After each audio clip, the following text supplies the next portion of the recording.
Hello, ladies and gentlemen. Welcome to the show. My name is Jason Sutton, aka The Guru, where it is my job to dissect, analyze, break down, and ultimately share the habits, routines, and life lessons of high performers in the teaching business, as well as all other fields and in between. Today's episode, I have Mr. Scott Fawcett. Scott is the creator and inventor of the Decade Course Management System. He created this system by solving golf strategy by combining shot distribution patterns and PGA Tour scoring statistics. When Scott combined these two data sets, he created a simple way to optimize target selection. Thank you so much for joining us on this episode as we discuss a variety of topics, as usual on the Golf Guru podcast. So I'm really going to just go ahead and get into this because there's so many topics and this is a fascinating conversation you do not want to miss. So keep it locked in and enjoy this episode with Scott Fawcett.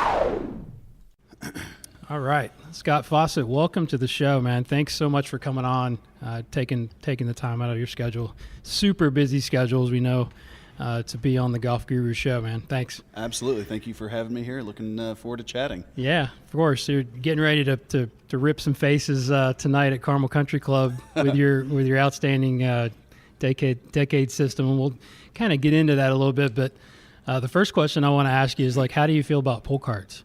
I love them. I think you're silly. Actually, I shouldn't say that. I don't think you're silly if you don't use one. I think you're silly if you don't use one because you're not macho if you're using one. Yeah, it's kind of a joke. Obviously, we just had lunch, and I saw your tweet the other day during the NCAAs, and I thought that was interesting because I'm a traditionalist and I'm not a big fan of them, but I can definitely see your point of conserving energy, and sure. I think it's probably a good thing. It's just hard to get over the look of it, I guess. Well, it is for sure. I mean, that's actually what I threw out on Twitter last week. Was I can literally remember the first time I ever saw a ping stand bag. It was Justin Leonard in probably 1998 at an AJG at the Woodlands. And he came walking up and set the bag down, and we were all like, oh my God, what is that thing? And he just immediately said, y'all all have one in under 6 months. Okay. And sure enough, it probably took 3. Yeah. And that's the thing with the pull cart, or push cart, whatever. I agree they look kind of silly, but Brock Everett standing there holding the national championship trophy didn't look silly. I'm not saying he won that because of a pull cart, but it obviously didn't hurt him. For sure. And he gave you a nice shout out, by the way. Yeah. That was really cool to give Decade a shout out. That's one of the interesting things actually about Decade is the college program specifically. I go in and I give a presentation, and then by design, the kids aren't paying me. Initially, the colleges were.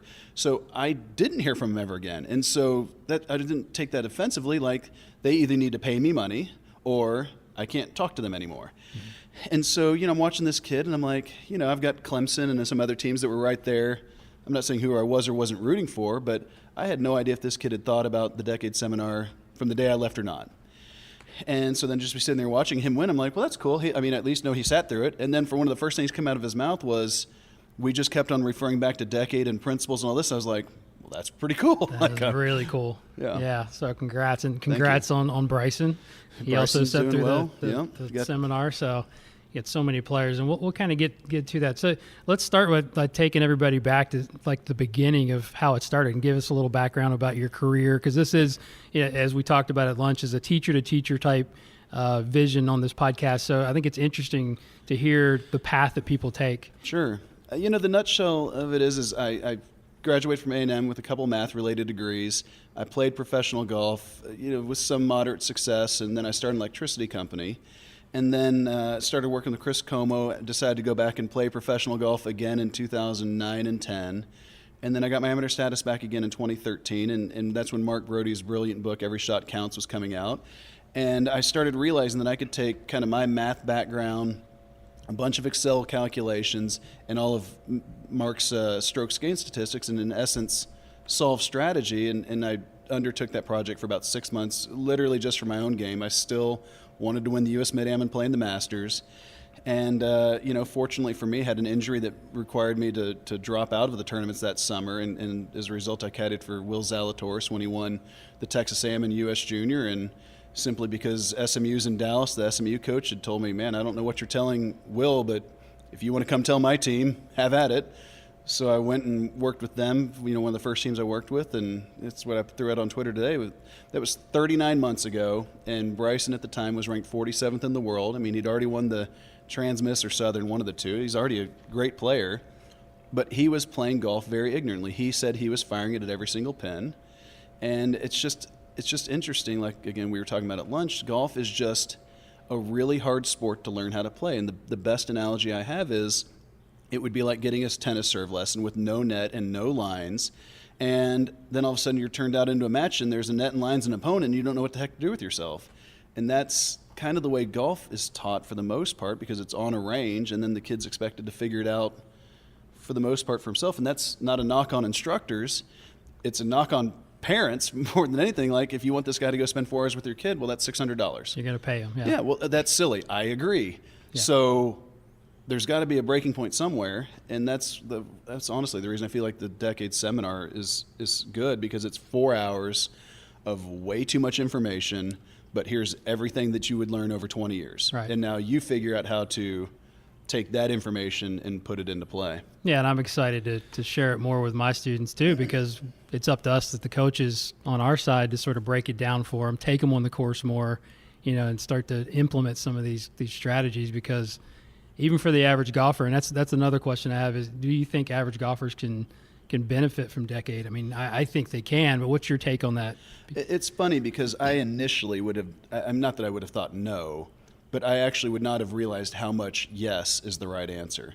I've got a guy that's been pretty cool to me on Twitter, and he was a 15 when he first got the Decade app. He quickly went to a 10, and he's kind of told me that a lot of it was just the strategy and theory out of the trees. Like, the higher the handicap, truly the I don't say more clueless, that's the wrong way of saying it, but I just said it, so let's go with it. The more clueless they are. Right. And just to let them see in a just open conversation, here is how professional golfers think. Whether they're doing it intuitively or they're doing it by design, this is what they're thinking about, and this is how they're approaching situations.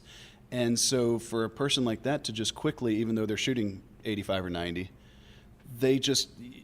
you can't get dumber from right. the seminar or the session. And that's what I just feel like it really kind of lets you look behind the curtain a little bit as to how great players think. Would it be fair to say that the worse you hit the golf ball, the more it would help you, because it helps you to be more conservative? I mean, I think that's probably potentially true, because again, I wouldn't say it. The word conservative is somewhat inflammatory especially to good players. But it's funny because, there was a quote from Tiger when he was in the booth at the Hero in 2014 where they said, do you play aggressively or conservatively? And he said, I play aggressively to my spots, which most people would consider conservative. That's a good way to put it. And that's accurate. But most kids get turned off by the word conservative because they want to go out and make birdies and shoot 64 and win tournaments. Well, while you might need to shoot a 64 to win tournaments, you don't do that on purpose, or you would do that every day. What you can do is shoot 1, 2, or 3 under on purpose every day. Wait out a little bit of a hot putting week. Wait out a little bit of a week where you get a little bit better off on the par 5s. Right. And you shoot 12 or 15 under, and you're always in the hunt then. And that's, again, if we're playing tennis and I'm better than you, I'm going to beat you. That's why Nadal has won 20 majors, Federer has won 20 majors, even while Nadal has won 10 of the last 13 French. They're the best tennis players in their situations on earth. So they win a lot. But even in golf, it's funny because Jordan Spieth is obviously a fantastic player, but he has, 11 or 12 wins and 140 or 50 starts. Like, the dude wins less than 10% of his starts. I don't think people realize Tiger won 25% of his starts. It's a ridiculous number. Ridiculous. Yeah. And, but there's Dustin, there's a ton of great players now. But it's just... Tell that story. I heard you on another podcast talking about Tiger, and I think it was Maverick, the conversation you had with Maverick. Mm-hmm. That was pretty interesting. Yeah, well, so Maverick, as a kid, Maverick McNeil, he's a kid that I've worked with for about 3 years now, 2.5, 3 years. And I asked him, I could ask Como about Tiger, but I wouldn't believe a word he told me anyways. Right. He'd probably be like, I can't tell you. Right. But Maverick, I kind of felt like, I might be able to get something out of him here. And I just asked him, what did Tiger ever tell you? And he said, I asked Tiger one time, why were you the best player ever? And he said, because I was the best lag putter ever. And then Tiger, Maverick being who he is, he said, can you emphasize that a little bit more? And he said, I could always just hit it 20 or 30 feet out to the fat side of the green, not make stupid bogeys, kill the par 5, shoot 2 or 3 under every day, and always be in the hunt. And I'm like, it takes me about 4 hours in a seminar to explain that to people. But right. that's it. That is literally it. That's incredible, and we can learn from that, and especially as coaches teaching our players. The one thing, and you can tell me whether this is right or wrong, that I always teach my kids, like my elite juniors, is when you're hitting it poorly, right? It's so much reverse. When they're hitting it poorly, or say they get off to a bad start, that's when they get ultra aggressive. It's funny, isn't it? That's the opposite of what you need to be doing, because you don't have control over your golf ball at this point. You need to play more conservative, and as Dr. McCabe says, wait for the streak. Yeah, I love that. And that's actually, it is really good. I don't think that you should ever play more conservatively or more aggressively. I feel like you should just have a system to the plan, right? and just stick to the plan, Yeah. because as we all know, like sometimes you're hitting it poorly, and for no rhyme or reason it clicks mid-round. Yeah. I mean, or hey, if you've been playing poorly for a couple months, well, you're probably going to play poorly today, but keep on working whatever you're doing. Yeah, then more technique maybe, or but skill. The actual strategy, the problem with if a guy's hitting it poorly, getting quote unquote more conservative, is they're just going to miss the green to the long side more often, and they're probably not getting that up and down either. Right. Yes, the long side is typically easier to get it up and down on from the short side, but I'm just making these numbers up-ish. Let's say you get it up and down from the short side 40% of the time, and the long side 55% of the time. It's not like it's 100 versus 10. So missing either side, you're probably not getting either one of them up and down, but now you've made all of your birdie putts that you do have longer on average, and you haven't really received any benefit for that. So it's a tough one, because I do think that it's a bit of a game theory question that you could probably answer, but I also think that it's something that trying to do in real time in a tournament, you're probably just overthinking it. Just keep on playing golf and wait for that. What was it? Wait for the streak. Wait for the streak. Yeah, because I asked Dr. McCabe. He's worked with my son a little bit, and I was sharing because my son had gotten off to like poor starts sort of regularly. Like it was, and then he's fighting back and he sort of scratches out a decent round. And I said, is there anything to that? And he said, well, you just need to tell him that, let the round come to him, play conservatively-ish early on. Don't try to like fire flags early on and then wait for the streak, because there's always going to be a time whether he either figures something out there mid-round or the putter gets hot or whatever. And I thought that was brilliant. So we talk about that all the time. Yeah. And I agree with that. I mean, again, it's the same thing as waiting for the streak of bogeys. One of the stats that we track in the background, we haven't published it yet in the portal, is we track your back-to-back bogey rate versus your normal bogey rate. Oh, interesting. Because it shows, and it's amazing. And again, this is where there is a little bit of a flaw in it, because in theory, the hole you bogey should be one of the harder holes on the course. So you've removed one of those, so your next bogey rate, in theory, should be a little bit lower, in theory. Mm-hmm. But if it's as high or higher, how often you're making back-to-back bogeys, to me, it kind of shows that you're just compounding mistakes. And so we're trying to combine that with the mental scorecard that we track to really start figuring out, like, this person is making mental mistakes, and here's how we can quantify and actually show that. So how much do you consider yourself, because you're almost a mental coach. I mean, you could almost argue that point. You're a strategy force management coach, but there's got to be some mental, emotional stuff, like bounce back stats or something I really pay attention to. How much would you consider yourself that side? I tried to do an Ask Me Anything on my flight to Toronto 2 days ago, and one of the questions was, what, if anything, has changed about decade in the 3 years I've been teaching it? And that was actually my response, which actually Dr. McCabe liked, because I was like, the thing that I've realized is again, I could teach you decade in probably 30 minutes flat, pretty effectively.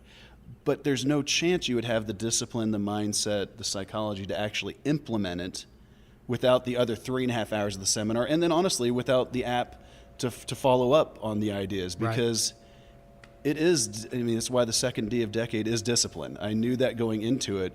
I just didn't realize at the time, I'm not going to say it's everything, but it is the vast majority of it. And this is where it's interesting, because I've always looked at sometimes like people from other sports, how they come in their golf psychologist, and I was like, you never hit a shot in the U.S. Open. How do you know? Right. But I was sitting on a flight next to Jaime Garcia, I believe his name is. He's a pitcher for the St. Louis Cardinals, 2 years ago on a flight to L.A. And we just started having this amazing conversation. And he was going out to work with with Tom House at USC, and I actually was going out to work with USC's golf coaches also. And everything that we were talking about, it was the same. It was just, you need to know baseball nomenclature so that way you don't sound like an idiot. You need to know golf language so you don't sound ridiculous. But aside from that, man, it's all the same. That's interesting. Everyone battles the same little inner demon, whether it's a pitcher or a field goal kicker. I gave a speech at Bernie Nager's place at Case Valley, and Matt Stover, the kicker for the Ravens, was there. And here's a dude wearing 2 Super Bowl rings, and it's all the same. And long story long, I thought it was really interesting. I've always disagreed with the idea that we can get game-like training in practice. I mean, sure, we can get a little bit more nerves in practice, but it's never going to be like a tournament. Right. And so I've always kind of like laughed when I've got this drill that does this, and I'm like, whatever. And he said the same thing about field goal kicking. We try to get pressure in practice, and I just asked the question, how do you do that? Yeah. Because I kind of think it's silly. And he's like, I'll tell you exactly how we did it. We ended every single practice with me kicking a 42-yarder that if I didn't kick it, everyone had to run a mile. Now get Ray Lewis in your face telling you better make this. I'm like, he's like, I guarantee you it's just as bad as, he's like, that's how we ended the practice every time. I'm like, that's pretty genius. I buy into that. Making 100 3-footers in a row that I've got to start over if I don't do it, whatever. That's awesome. Ray Lewis, yes. So let's switch gears a little bit. You know that this podcast is a bit personal development / teacher to teacher. And I know we have a sort of a common goal of personal development. And for me, it started, I guess, about when I turned 30 and I started teaching full time. I just knew something was missing, and I wasn't really happy with the way my career was going, the way I was thinking. So I started, just trying to figure stuff out. So I was reading books, but also came across a lot of CDs and programs from guys like Tony Robbins and Zig Ziglar, and some of these personal development coaches or gurus per se. And I know you've spent some time with Tony Robbins. You've gone to the live seminars. Talk to me a little bit about how your personal development background has influenced your career and maybe just life lessons. Sure. I've been fortunate to be a pretty successful guy. My electricity company does really well. And it was probably about 5 years ago now, I just wasn't happy. Here I was married, I got a kid, and I wasn't playing much golf, and I just was again, not unhappy, but certainly not happy. And I've got I trade my own stock account. I've got a guy named Trader Florida that I follow, and he kept on always posting these Jim Rohn quotes. And finally, it was over the Thanksgiving holiday. I'm just sitting out in my office working, and he posted this link to it was a 4-hour Jim Rohn video. Yeah. And I just turned it on while I was working one day. Was it the weekend seminar? Was it? It was the 4-hour one that she shot actually in Dallas in 1992, and it's I'm trying to think what the name of the one is. I've got it on my website. It's fantastic. Yeah. And as I was sitting there listening to it, I'm like, this is what I need. And so I just started I don't want to say carving on a rock bottom because that sounds as though I was in some sort of life turmoil, which I wasn't, but there's just a point where you're like, God, am I just sitting here just to make money? And you just feel stagnant, right? Yeah, I get that same kind of feeling, and then it's like you just need something to push you or to motivate you to change. One of my favorite Jim Rohn quotes was, for things to change, like saying around you, if you're complaining about things about everybody else, it's their fault, then you have to change. Yeah, and it's just so true. The only person you can control is yourself. Right. I mean, and what you're kind of talking about there, God, this is going to be a good podcast. Yeah, I love this stuff. Tony Robbins has a great quote, progress equals happiness. And there was a point there. And just to tell the listeners, Jim Rohn was Tony Robbins' mentor. Absolutely. He sat in his seminars at age 19, Yep. And then look at him now. And again, it's so funny because in a legitimate knock on personal development, especially in the Twitter social media ages, you get some 24-year-olds on there that are life coaches. I'm sorry, you don't know anything about life. No offense to the 24-year-olds listening. That said, if you apply these principles throughout your life, you will have these life ideas. And the idea of like progress equals happiness, there's a point where here I am, again, probably a 40-year-old dude, making a ton of money. You've got a beautiful wife, beautiful house, kids, every reason in the world to be happy, but I just wasn't. And it was because I didn't have a goal that I was working to on a daily basis. So even when I was dead broke at 26 and playing professional golf, I had something I was striving towards. And I quickly realized that, and again, that was why I did so great in 2008 and 9. I had this goal of a multi-year goal of getting the U.S. Mid-Am. And then I actually went back and got through all 4 stages of Q school. So I've still got this professional golf goal. But once I'm done at 40, I'm not going to make it as a professional golfer. I kind of just didn't have anything. And that's honestly been something great that Decade has put into my life is, man, I'm back involved in the game that I love. And more than anything, like I'm getting to take these young kids who think that, I've got one kid in particular who's battled some depression, battled some stuff, and he's a fantastic kid, but he definitely fights this ebb and flow of social media. You see everyone out on social media looking like they're living the dream, and you start comparing yourself to that, and it's like, well, dude, that's all a facade anyways. That's not real. It's not reality. It's not reality, and I think that that's going to be one of the more interesting philosophical questions our society has to face is how to combat that. Like, you just can't compare yourself to everyone else because you don't know what's actually going on in their life. Right. And I think that's going to be the hardest thing. So dig into it a little bit. What are some of the things, like from Tony and from Jim Rohn, and I know you said Zig Ziglar was like your neighbor, and you didn't even down growing up, and you didn't even realize what you had, but you weren't at that time. You weren't ready for that probably information. Sure. So, well, so back to when I say like the end of it was November of 2013 that I first watched that Jim Rohn video. And then from there, you kind of keep going down the YouTube wormhole, which it's so funny because all this is about not procrastinating, but then it's easy to become the procrastination monster and go down that road. But I start listening to a ton of Tony Robbins. Then that's, I 100% without having just luckily done that in November. That's when I also started doing my project on the golf strategy stuff. It is funny how, like Steve Jobs says, when you look back, you can connect the dots. Yep. So I start this project on course management, on strategy. I start listening to Jim Rohn. I start listening to Tony Robbins. I get a cortisone shot in my elbow that paralyzes my right arm, so I go caddy for Zalatoris. And if it weren't for the Jim Rohn, Tony Robbins, and Tim Ferriss, I would have been a terrible caddy. Because I was a lunatic when I was playing professional golf. So you're going to love these questions, by the way, if you like Tim Ferriss. Yeah, well, I was a total lunatic. Yeah. I was a basket case idiot. It is probably why I didn't succeed in my 20s. But so I go out and I caddy for Will, and I'm like, what would be the proper thing to say to him right now? Like, I actually, before I made any comments, I really had a pretty long dialogue with myself. What's the right thing that Tony Robbins would say here? Not Scott, the professional golfer, because that would not be pretty. Yeah. But what's the right thing to say to this young dude who's just trying? And I bet you and you'll see in this seminar, the backside of the Decade card is my psychology piece. 100% of it, sorry if you're listening, Tony, which you're not, but if you are, 100% of it is Tony Robbins quotes. That's right. I noticed that. It's all about managing your state, your physiology. I laugh when I'm out there caddying for people, and I watch everyone else, Will included, no offense if you're listening, Will, everyone has this predisposition to be negative. And in my opinion, as a guy who was a lunatic, when you're acting that way, you're doing it to make sure that everybody else knows you're better than this. You're not actually incapable of controlling your emotions. You're wanting everyone else to know, I'm better than this, this is not acceptable to me. Well, if they're happy you're playing poorly, all you're doing is making them happier. Oh, that's such a great viewpoint. You're putting on a show for someone for somebody who's glad you're sucking. Oh, that's so good. And so it's just totally unproductive. Yeah. And yet again, maybe I'm typically not an anomaly. Maybe I'm the only one that I definitely know for a fact 90% of the time I was getting mad. It was a show for everyone else.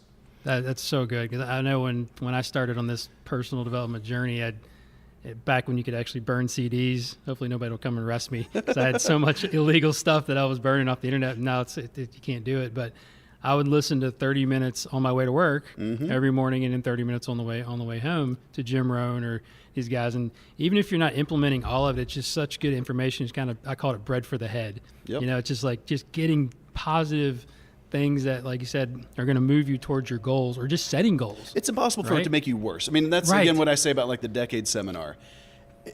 It can't make you worse. Now, I don't even care if you never think about Decade again for the rest of your life after you walk out of the session, which I bet half the people don't. Right.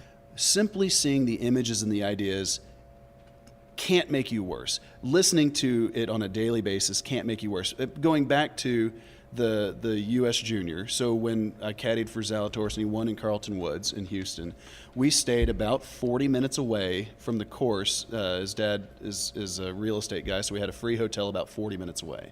And Will and we drove together in dead silence every morning. And we listened to Josh Waitzkin's book on audio, The Art of Learning. Yeah, that's fantastic. We literally would just, we'd just pick a chapter. It didn't even, like, it wasn't about whatever the lesson was. It was just going to be chapter 13 today. And it was just, it's really interesting if you go back, and I need to read more different books, but I'm also a big fan of, like, I like this one, so I'm just going to keep on reading it. Yeah. I bet you I've listened to that book. It's 6 hours long on audio. I bet I've listened to it 30 times. Wow. And every single time, especially because now I listen to it less, but I'll listen to it still every 3 months or so, I find something new in it that I had never seen before, because like you're saying earlier, you weren't ready for that lesson. Right. I didn't even see that before, and I've listened to this book 30 times, and all of a sudden it's like, that's a good lesson. Yeah, if I would have come across those CDs when I was 25, I'd have been like, this is crap. Yeah. This means nothing to me.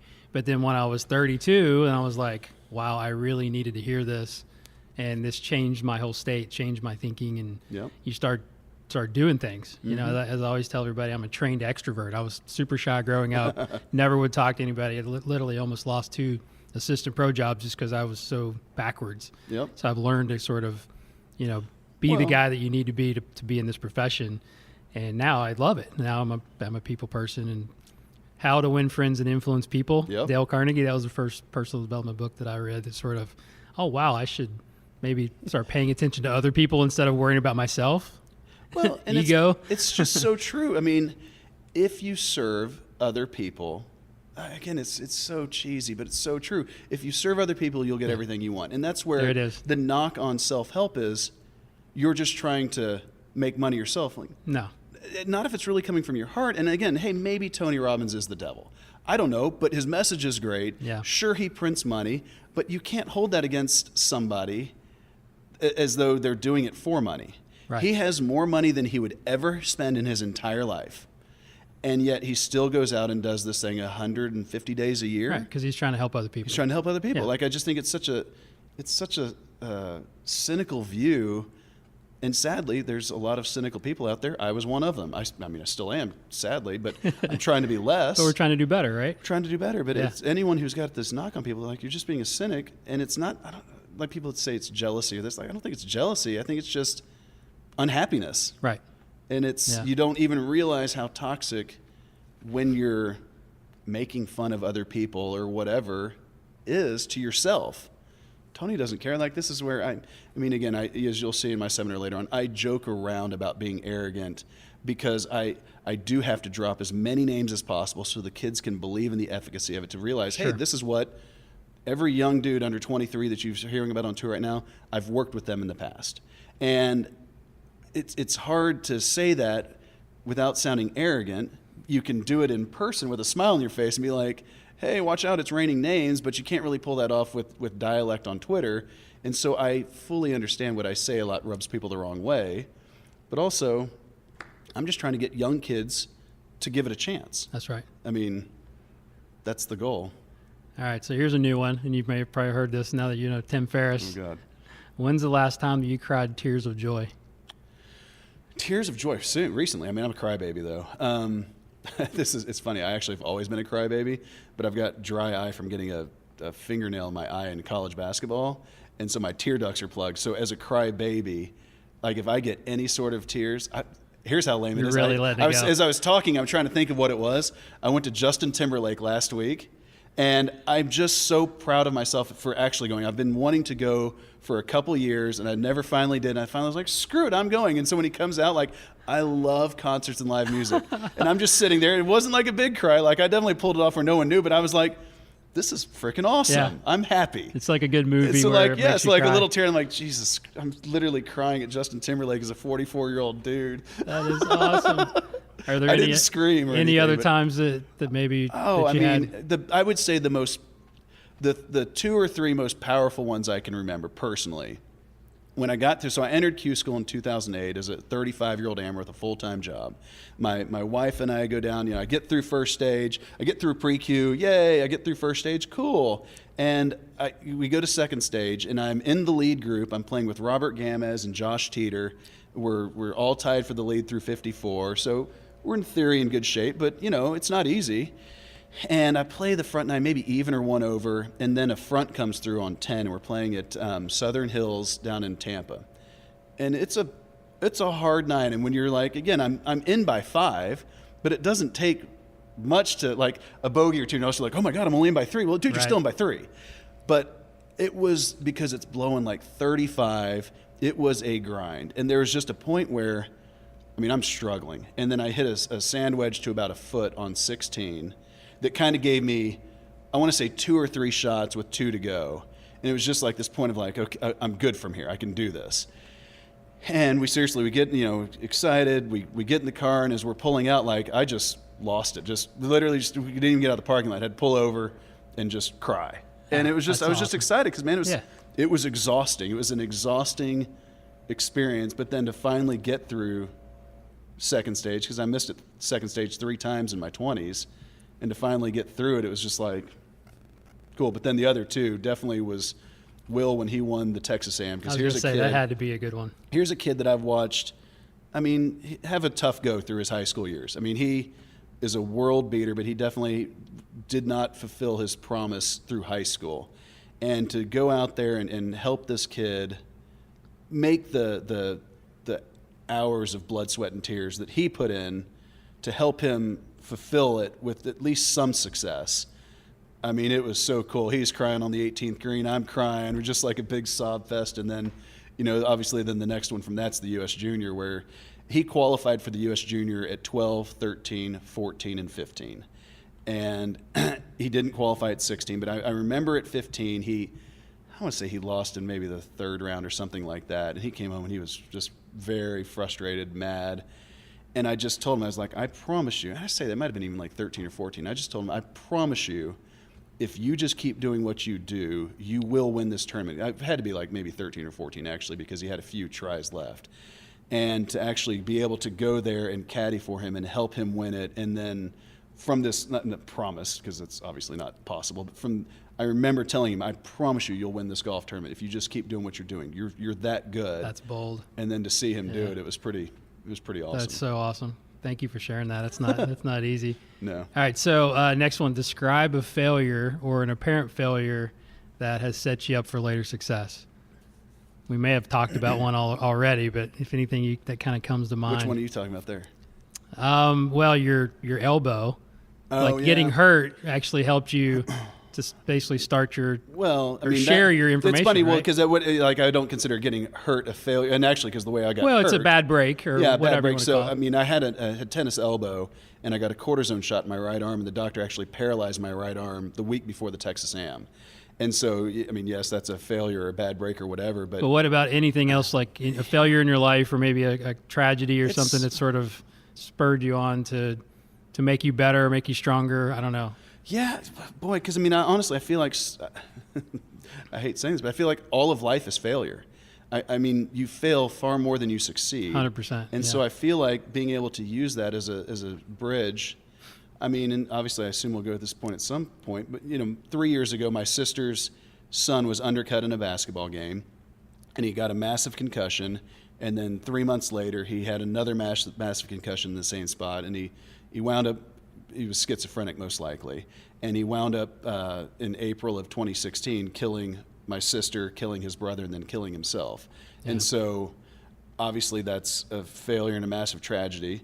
But I'll say that what I've learned from that experience is, we all take everything way too serious. And so a lot of what I say about like golf is personal development. If golf is a perfect microcosm of life, then why can't good life advice be good golf advice too? And so you really see how it's all intertwined. Yeah. And everything that I learned from there, like, man, here's my sister who's busting her butt as hard as she can. She's got a son who's really struggling. And at times it seemed like she was just going to lose it. And all of this is just literally killing her, both figuratively and literally. And then she actually winds up passing away along with her sons. And it's like, wow, I'm not going to say we took all this way too serious, but Or take life for granted. take life for granted. Yeah. And it's a great, because I was trying to think of how to Yeah. phrase it, but you take life for granted, like, well, this seems like it sucks. Well, it's better than being dead.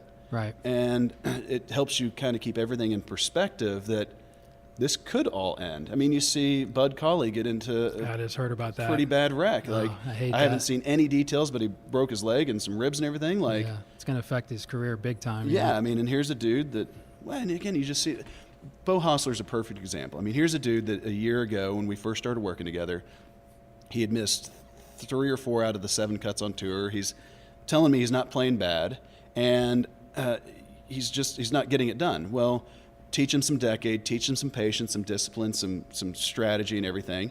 The guy in our first week together finishes second to Aaron Wise, another one of my players in Wichita. And next thing, he's off to the races, gets his tour card. Well, as we all know, he just lost in a playoff in Houston. And I don't think there's a worse event in the world you can lose in a playoff than Houston, because it's right in your face. I would be on the way to Augusta tomorrow Right. if I had just won that playoff, or Poulter didn't make the putt on the 72nd. But at the end of the day, long story long, is I didn't call him immediately, but I talked to him about a week and a half later, and I was like, look, I know you wanted to win. You're going to play in the Masters. You're going to win on tour. It's going to happen. But even at the end of the day, man, when you woke up the next morning, that $800,000 was sitting in your bank, that had to feel kind of cool. And he was like, I'll never spend that money in my life, which I actually agree with. Yeah. I mean, the dude's printed money, and he's never most know. likely going to. That's what I said, though. Yeah. I said, I agree with you, Bo, but you don't know that. You might have a car wreck. You've already had a shoulder injury. Like, it's conceivable that that's a lot of money at some point. And so it's really hard to keep things in perspective. And again, that's where I love Bo. Has been probably my favorite professional to work with, because he's been so inquisitive, so, this will sound weird, so quiet. He asks a question and then shuts up and listens to the answer. That's unusual, right? Yeah, like Young kids. I have all the time a young player that I'll work with, and He I'll be in seems the like middle. such an old soul. Just from a distance, I watched him play a couple holes at the Wells, and just listening to him interact with the veterans on the tour. It's just like he's so respectful of the game, so respectful of history. Is that true? He's been amazing. I mean, Yeah. like I say, he's truly been amazing. He called me the week before Houston, actually, and he's not panic mode, but he's definitely like, dude, I'm just not getting any looks right now. And I'm saying, I hear you, but let me go back through your last 10 or 12 rounds in shot length. Let me look at where, and when I do that, I'm only going to go look at my players' 80 to 130-yard shots and par fives. I don't care if you're not getting looks with your 7-irons. I mean, that's just variance. Gotcha. But let's see what you're doing with the wedges. And so I took a couple hours. I go through the last few rounds. I call them back, and I'm like, I mean, this isn't my job to tell you what to do about it, but on all your wedges, you're coming up short. So if the pin's back, I'm not worried about you not getting it back to the pin, but the pin's in the middle, you're coming up on the front of the green, the pin's on the front of the green, even worse, you're not getting a look, you're actually missing the green. Wow. So this is for you and Cameron McCormick to figure out Right. what to do about. I'm just telling you, maybe hit it a little harder. And I honestly, I don't, this is where I try to stay out of instruction. I didn't ask him or Cameron, what did you do to address it? But he leads the field, I think, in birdies next week, and like I say, loses in the playoff. But when I called him back with my answer, he didn't debate it at all. Again, Bo, here's just what I see. Amazing, awesome. We literally said specific holes, walked him through, tell me what happened on this one. And he just, not defensively, because I'm basically saying you're hitting your wedges really bad. Yeah, he could have argued that. He could have argued, no, it's fine. And he's like, yeah, no, I mean, I can see that here, I can see this here, and just go get some better looks. That's a guy that's going to get better. No question. Yeah, he's when he drives it so good. Right. Puts it like he's going to be really, really good. All right. So, what is an unusual habit or absurd thing that you love? See, I wonder if Tim Ferriss actually gives these questions in advance, because they're hard on the spot. Yeah. An unusual habit. I listen to that video that I post all the time. It is always now, every single day. It's 7 minutes long. I take my shower. I put it on my phone as I'm getting ready every single day. And That's it's awesome. just, I mean, it's just the most powerful thing to just recognize, you know, if you're sad, you're thinking about the past. If you're stressed, you're thinking about the future. It is always now means just remain present. Unless you're being actively tortured right now, most likely whatever you're worried about isn't impacting you directly at this moment. That's great. So here's a new one. This is one All right. that I came up with. So what is the last time you learned a new skill, and describe the feeling of being the student instead of the teacher? That's finally an easy one. My daughter, she's 9. She wanted to learn how to play the keyboard. I actually got a piano sitting right here. I'm going to try it in a second. So Nice. I bought a keyboard, and it's like a Guitar Hero type thing where you can do these piano tutorials on YouTube.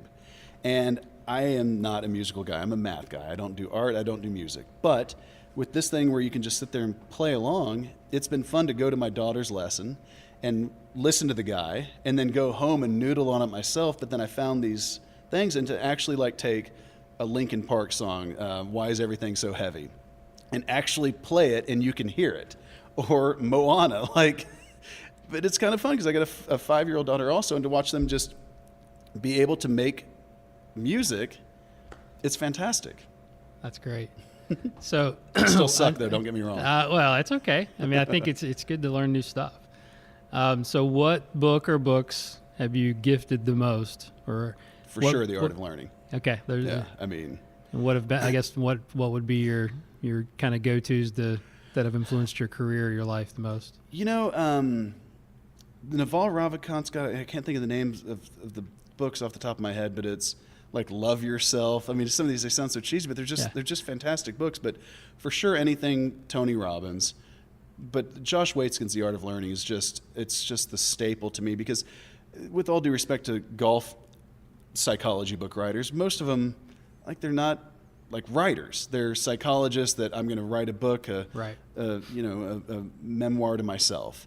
But Josh Waitzkin is a really smart dude who's a really good writer, who's had an amazing life experience of being this chess prodigy, failing at it, starting some business like jiu-jitsu. He's led an amazing life, but again, most importantly, he's a really good writer. So he takes all these stories and then he writes them where you don't even realize until the end of the chapter, what in the world are we talking about here? So you got a panther chasing you down, and all of a sudden it ties in with a story, a lesson. And then the whole thing makes sense. And that's the one thing that's been interesting and hard for me, where I do try to drop names and stories as much as possible in my seminar, because that's what makes it resonate, but more importantly, it's what makes you remember. Right. So when I tell this story of Sam Burns doing this, or Maverick doing that, or Bo doing this, it's powerful because of the names, but then it's more powerful because you remember the story of the lesson, I hope, and a kid can then see that in real time while they're playing in a golf tournament. 100%. Especially for the kids. They attach themselves to their heroes, Mm-hmm. the guys that they're seeing play on TV. I mean, it's got to make a huge impression on them. So, a couple more here, just these rapid fire questions, because I think they're so fascinating. In the last 5 years, what habit or behavior has improved your life the most? I mean, for sure, just my motivational speaking stuff. I mean, it's funny because if you go to my website, playinglesson.com, but if you actually go to it, there is a videos link, and it's not golf videos. It is all Tony Robbins, Jim Rohn, a 1-hour motivational speech where I want to try, and I don't really care if you shoot lower scores or not. I really don't. It's not what's going to make you happy in life. I say this all the time to my young professionals, just because you go make $40 million on tour does not ensure you're going to have a happier life than if you're just a chef.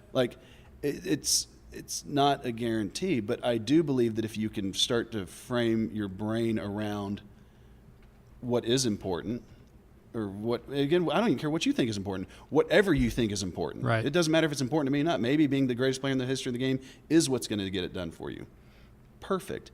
But more importantly, if you can keep everything in perspective and prioritized, which is what I feel like the few videos that I've tried to put up there, they're not golf, they're just more about self-help. It'll help you accomplish your goals and be happier. That's awesome. Yeah. Man, I'm so happy that we did this, because I knew that we were going to have that connection. So This is so cool.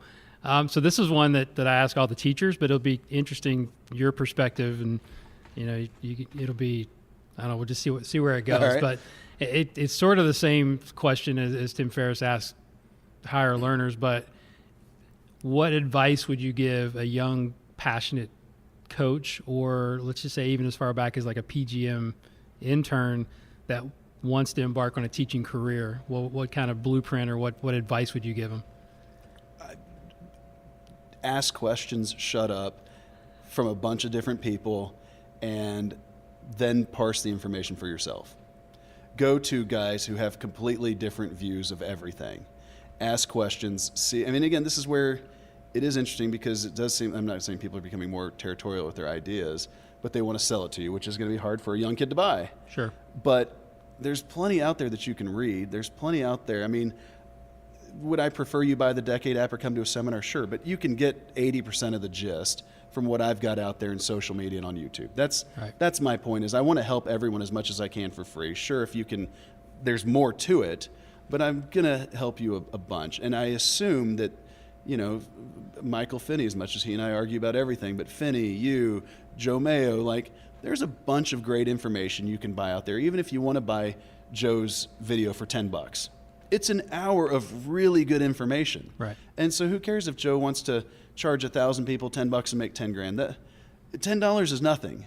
Just don't go to Starbucks today. And so buy it and listen to it, and then use your own experience to see if it's right or wrong. But I definitely thought I knew everything when I was 25. You know, the question you're going from there is, what would you tell your 25-year-old self? That's exactly right. And yeah. I would tell my 25-year-old self, you don't know anything. Just like I bet my 65-year-old self would tell my 44-year-old self, man, you thought you had it figured out. You didn't know anything, did you? Right. That's the point of life, is to keep on building on what you know. Yeah. Have an open mind. Yeah. Go. And I love that advice because, I mean, it's obviously come up several times. If you listen back to some of the old episodes of this podcast, is go observe the people that you admire and also people that you may have an opposing view. Yeah. Because you're going to learn something. Well, that's why I invited Finney to my seminar tomorrow at Larry Ward's place. I'm like, again, it's funny because I'm like, I'm not arguing about anything. I'm not a teacher. I don't care. I'm not arguing. I am telling you my experience. This is my experience as a player who also works with a bunch of guys on the tour and LPGA tour, and we all agree, so there's something there. Right. I'm just telling you to go investigate this arena. I'm not telling you it's right or wrong. And that's where, I think that trying to utilize people like that, I think he's got great information. And there's a lot out there for free. Yeah. That's the beauty of everybody, and me included, wanting to be the smartest person in the world, is a lot of people put it out there for free so they can be the smartest person. Thanks. Yeah.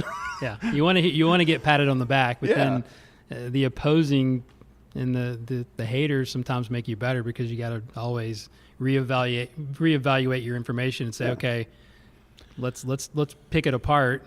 Like you and Como go at it, which is great. I mean, you want to take the other side and try to dissect it and, as long as you can have a coherent, intelligent conversation. Right. I mean, and you're not hurting somebody personally, which a lot of people do on social media. Yeah, well, it's funny because I was actually listening to Peter Attia and Jocko last night, and Jocko asked him a nutrition question. And Peter was like, I'm just kind of sick of talking about nutrition because I don't think it's a very intellectually stimulating conversation, because it's just a debate of dogma. You're not going to tell a vegan anything. You're not going to change their mind. You're not going to change a paleo guy. You're just not going to change anyone's mind in nutrition. Everyone knows they're right. Mm-hmm. And technically, the real answer is everything works for some people. So you paleo guy, you figured out that's what actually does work for you, but that might not work for someone else. And I feel like golf's the same way, where, I mean, Haney had a system. He's going to teach everyone the exact same golf swing. I think that's ridiculous. Yeah. That said, Butch Harmon has a bunch of guys that swing totally different. Like, it's about how does your body and your swing work. 100%. Yeah. There's no model. You got to be able to teach the individual in front of you and hopefully they can do what you're trying to get them to do. If not, you got to go another direction. Well, and that's why I really, by design, try to stay out of most of the instruction debates, because, man, I do have some old school thoughts, and that's when, like, Joe Mayo says grip and posture and alignment don't matter. I'm like, man, I see what you're saying, and I guess I agree with that. Tom Lehman stands wide open, hits a dumpy draw. Fred Couple stands wide open, hits a block cut. Like, I understand alignment doesn't matter, but it's so hard for me to accept that it doesn't matter at all. And maybe I'm paraphrasing what Joe actually would or wouldn't say, but talking more about the actual wrist angles, like now we're talking just the physics of what's being applied into the club, and I'm like, man, I actually can see that. I mean, I sat out there on the range as a playing professional doing my Haney stuff, trying to keep the club from being 3 inches less sucked in. I'm sitting here just striping it, and I'm still working on my swing, like maybe 3 inches sucked inside is what's best. Right, for you. For me. Yeah. because of whatever grip and the it's way all, my arm's hanging. matchups are important. Yeah, but that's up to the coach to figure out what really comes together. And don't want to go into like swing stuff, but or our friend Chris Como, that was one of the best advice that he's ever given me, or really anybody's ever given me. I was asking him, picking his brain about swings and his players, and he said, go figure out why the funky swings work. Yeah. Go figure out why those study the odd outliers. Yeah, study the outliers and go figure out why the odd swings work, and then you'll gain some knowledge on how to help the guys that sort of look conventional. Yep. I thought that was great. I totally agree with that. All right, so last question, and thank you so much for your time. This has been great, and we could go on for hours, I'm sure. But if you could have get one message to the world on a gigantic billboard, you've heard this one, right? I have. Damn it. The metaphorical billboard question out to billions of people. What would it say and why? Or is there a quote that you sort of live your life by? I'm going to go with something that I don't know if you could fit it on a billboard. And this is coming from a guy who, I'm 44. I should lose 20 pounds. I should drink less. I should exercise more. I'm going to go with everything starts with health and nutrition. I mean, again, this is where I give myself a hard time there. I should be healthier. I should be less fat. I should be more athletic. But at the end of the day, it's not like I'm in horrendous shape. And I look at so many like Jim Rohn. Yeah, a lot of people don't do well just because they don't feel well. Right. And he says, don't let your health get in the way of your goals. I've had a rough few years. I mean, a couple double murder, suicide in the family, a divorce. It has sucked. And I've definitely been treading water as best as I can. And it is interesting how many people I just think a lot of people don't feel good. I mean, it's amazing to me when you listen to a lot of different stories, how many times when you see someone who's really successful, it'll come back to, well, I quit drinking at 35. I quit smoking at this. I started exercising. And I feel like, sadly, our country has done such a poor job with the food pyramid that everybody's confused about what's actually correct. And as a result, we're all, sick, fat, and tired. And you're just not going to be successful. I mean, I don't care if you do or don't like Donald Trump. The dude's 70-something, has amazing energy. The guy doesn't drink. He's always been a big Tony Robbins guy. I'm not saying he's good or bad with any sort of politics, but the dude's got a ton of energy. George W. Bush, same thing. There's just so many times when you see somebody, you're like, oh, this guy made a life change at 35 or 40 and just kicked ass from there. Yeah. I was kind of in that same camp. I mean, I was 20, whatever, late 20s. I just had my first child, gained a bunch of weight with my wife, which is normal. And then after that, I said, I got to do something. I started running and ended up doing 3 or 4 marathons in that. Nice. And then I lost my edge a little bit, right? In the last year, I was like, man, I'm just slowly getting back to where I used to be, and I don't feel good. And I've lost 20 pounds in the last 7 months. Nice. And feel great, so it's kind of that, and if you feel good, you're going to want to do better. And especially in our business we're teaching 10 hours a day, and you better have, especially the older you get, you better have some energy, and fitness and nutrition is huge. Yeah. I mean, I seriously, I think that without that, you're really going to struggle with everything else in life. And as we get more virtual reality and all kinds of things that are just going to force you to sit on your butt even more, right. I think that's going to be probably the biggest hurdle our society faces, is how to just keep everyone healthy. Just because you can make someone live longer doesn't mean they're living a quality life. And I think that's going to be one of the biggest philosophical challenges we all face. Totally agree. That's an awesome way to close. So beautiful. If there's anything, what would your billboard say? My billboard? I'm going to turn it on you. It would be the quote from Zig Ziglar: if you can help as many people get what they want, you can have everything you want if you're interested. Yeah. That's the way I close all my, or either that or adopt a servant attitude and see what changes around you. Yeah. So things like that have just, I lost that in my early 30s. Once I started going through this journey of, it's not all about me. It's not all about awards and, do people think that I'm better or do they think I'm good? Sort of that facade that you put on once you start getting more successful. And I was like, I got to start paying attention to helping other people And that's been my vision, my journey ever since, and things have changed a lot around me. Well, obviously. along that same line, I mean, again, as a guy who just went through a divorce and some stuff, it's easy to feel like she did everything wrong, or you want to blame everyone else. Yeah. But if you really take the time to sit down and turn a critical eye on yourself, what could I have done differently? Now, maybe the answer is nothing, but the vast majority of the time is there's something you could have done different or better to have eliminated whatever bad experience you're currently going through. Right. And I feel like that's the only way to learn, to apply that knowledge into your future life, is how could I have done something better here? And I think that's everything. I think that's what successful people ask themselves every day. Yep. is how can we do better every day, and what can we do different? Yep. So tell everybody out there how they can get a hold of you. Give us your Twitter handle and your social media. Twitter's just Scott Fawcett, Scott and then Fawcett. The website's playinglesson.com. And if you just Google my name and decade, you'll pretty much find something. And like he was saying, we've had 2 of the last 3 winners on the PGA Tour. We've both NCAA individual champions this year. Last year's U.S. Junior and U.S. Amateur. Like, this stuff works, and check it out. Absolutely. So thanks so much buddy. for your time, Appreciate and it. I appreciate you coming on the show. Beautiful. Hey everybody, Guru once again. Just a couple of details here before you sign off for the day. I appreciate you listening to the podcast.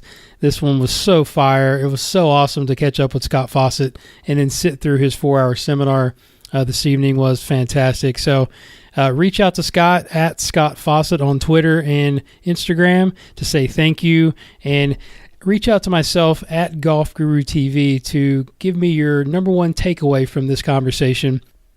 Also, don't forget to send in your questions for Guru Friday. You can send them to golfgurushow@gmail.com, and I will answer all the questions that we can get to for this week. We've had just a fantastic week with Scott Fawcett and then with Nancy Harvey on yesterday's podcast, so can't thank them enough. Thank you so much for subscribing and downloading. I just hope that you're enjoying the content as much as I am delivering. This has been so much fun, and there's been some great feedback. Thank you so much for everybody for the text messages and the Instagram and Twitter DMs. It's all going down on the DM, as you know, so don't be afraid to reach out. I've got so many good guests lined up. If you have any suggestions, feel free to send me a message on that as well. So I will leave you, as I always do, and recommend that you study, practice, teach, and then pass it on. Thanks for sharing this podcast, and thanks for listening. We'll talk to you next time. We'll